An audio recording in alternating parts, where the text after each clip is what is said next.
ہارون الرشید نے ملکہ زبیدہ سے خواہش کا اظہار کیا کہ میں آپ سے نکاح کرنا چاہتا ہوں، تو اس نے کہا میرا حق مہر ادا کر لو گے؟ اس نے کہا میں بادشاہ وقت ہوں، میرے لیے کیا مشکل ہے، بولو کتنا حق مہر ہوگا؟ تو ملکہ زبیدہ نے کہا کہ یہاں بغداد سے نہر کھدوائیں گے اور میدان عرفات تک پہنچیں گے تاکہ حجاج کو پانی کی سہولت مل سکے۔ اس زمانے میں یہ چھوٹا کام نہیں تھا، بہت بڑا کام تھا، ایک ملک سے دوسرے ملک میں نہر لے کے جانا، پھر سنگلاخ پہاڑی علاقے۔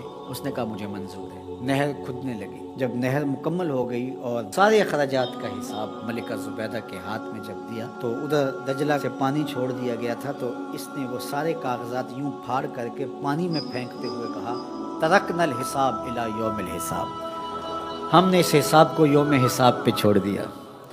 اللہ اکبر، آج ہم حساب نہیں کرتے، اللہ بھی ہمارا حساب نہ کرے۔ تو اللہ کی بارگاہ میں جب پیش ہو جاؤ، اس کے راہ میں دو، پھر بے حساب دیا، اللہ ہمارا حساب آسان کر۔ حضور علیہ الصلوۃ والسلام جب اللہ کے حضور دعا مانگتے تھے تو یہ دعا بھی کبھی مانگتے، اللہم حاسبنی حسابا یسیرا۔ اللہ اکبر، اللہ کے محبوب ہو کہ اللہ کی بارگاہ میں عرض گزار ہیں، اے اللہ میرا حساب آسان فرما۔ ام المومنین سیدہ عائشہ رضی اللہ تعالی عنہا فرماتی ہیں کہ حضور حساب یسیر سے مراد کیا ہے؟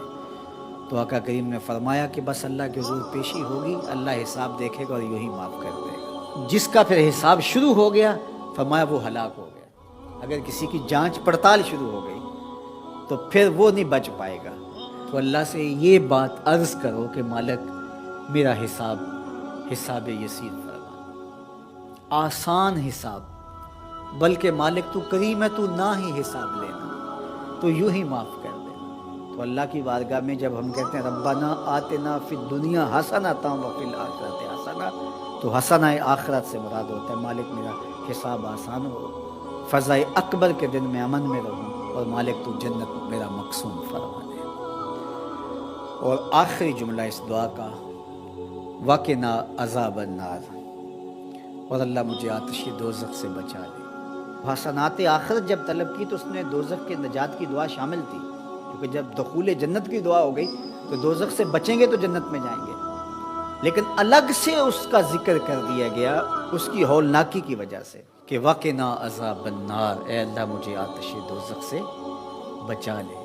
اللہ اکبر۔ حضور نے ایک دن جبریل امین سے پوچھا مجھے جہنم کے عذابوں کا ذکر سناؤ، تو جبریل امین نے کہا حضور اخف العذاب، سب سے ہلکا عذاب جو جہنم میں جہنمی کو دیا جائے گا وہ یہ ہوگا کہ اس کے پاؤں میں آگ کے جوتے رکھے جائیں گے۔ ویسے تو آگ میں ڈوبے ہوئے ہوں گے، آگ کے کنویں میں پھینک دیے جائیں گے، آگ کے پہاڑ ہیں، ایسی وادیاں ہیں جن سے جہنم بھی ایک دن میں 700 مرتبہ پناہ مانگے، لیکن سب سے ہلکا عذاب، اخف العذاب، سب سے خفیف ترین عذاب جو جہنمی کو جہنم میں دیا جائے گا، اس کے پاؤں میں آگ کے جوتے رکھے جائیں گے، باقی اس کا آگ میں بدن نہیں ہوگا، یہ سب سے ہلکا عذاب ہوگا۔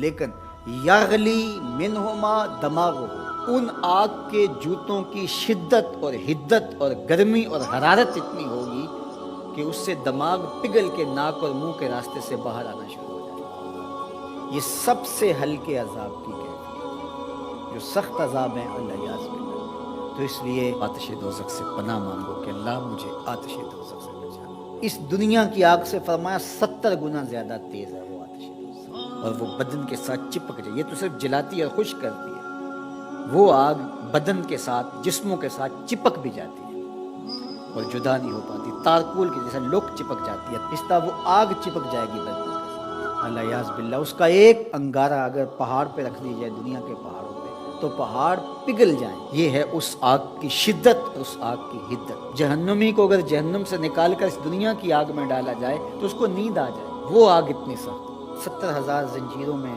جہنم کو ڈال کر کے جب میدان حشر میں لایا جائے گا، یہ تو ایک لمبی سی گردن دی جائے گی جہنم کو، لوگوں کے سروں کے اوپر گھوم رہی ہوگی، اور وہ کچھ بد اعمال کرنے والوں کو جہنم ڈھونڈ رہی ہوگی، اور پھر جب بھی مخصوص کچھ جرائم ہیں ان جرموں کا کرنے والا اسے نظر آئے گا تو وہ گردن وہاں سے دبوچ کے اس کو اپنے اندر پھینک لے گی، اور جب وہ انسانوں کے سروں پہ گھوم رہی ہوگی تو بدن تھر تھر کانپ رہے ہوں، کلیجے دہل رہے ہوں گے، کیا ہولناکی کا منظر ہوگا۔ تو اس لیے اللہ کی بارگاہ میں یہ تیسری دعا اس دعا میں شامل کی گئی، وقنا عذاب النار، اے اللہ آتش دوزخ سے ہمیں بچانا، اس دن کی سختیوں سے بچانا، اس دن کی مشکلوں سے بچانا۔ آئیے مل کے اللہ کی بارگاہ میں یہ دعا مانگ لیتے ہیں، ربنا آتنا فی الدنیا حسنۃ وفی الآخرۃ حسنۃ